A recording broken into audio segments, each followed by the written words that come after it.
très heureux aujourd'hui de vous dire quelques mots d'une étude qui va être présentée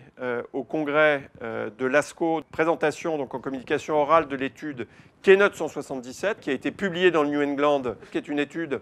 dans le cancer colorectal métastatique, des patients très spécifiques qui ont ce qu'on appelle un défaut de réparation de l'ADN, donc qui sont microsatellites instables, c'est 5% des cancers colorectaux métastatiques. Donc c'est un essai chez des patients avancés, non resécables de leur métastase, chez qui il y avait une randomisation entre soit une immunothérapie par un anti-PD1 qui est le pembrolizumab, soit une chimiothérapie avec donc soit du Folfox, soit du Folfiri, avec du bevacizumab et ou du cetuximab. Donc c'est une étude dans laquelle 307 patients ont été inclus.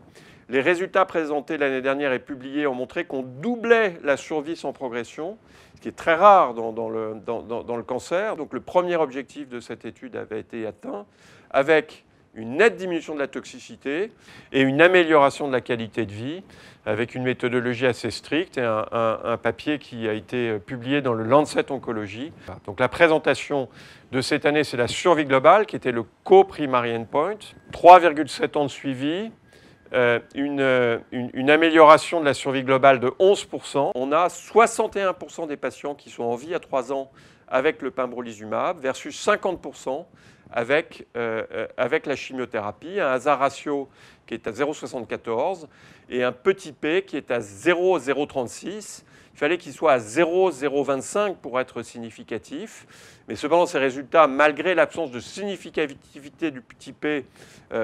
montrent la supériorité du pembrolizumab dans cette situation, notamment parce que dans le bras chimiothérapie, 60% des patients ont eu un crossover avec un anti-PD1 ou un anti-PDL1, soit le pembrolizumab, soit un autre, et que les deux courbes de survie de cette population de patients est exceptionnelle, puisqu'on a un plateau, c'est-à-dire que la plupart de ceux qui ont été et qui passent le cap des 3 ans sont contrôlés,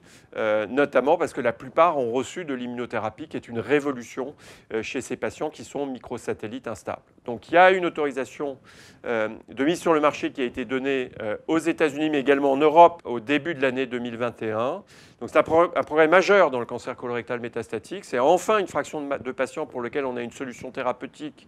plus efficace, moins toxique, avec un long contrôle de la maladie, une possibilité de revenir dans la vie active, parce qu'après 2 ans de traitement, si la maladie est contrôlée, la plupart arrêtent le traitement et reprennent une vie active. Et c'est un premier pas dans les thérapeutiques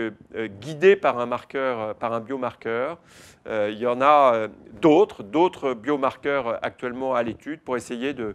trouver des traitements spécifiques pour à la fois être moins toxiques et plus efficaces dans cette population de patients. Je vous remercie beaucoup pour votre attention.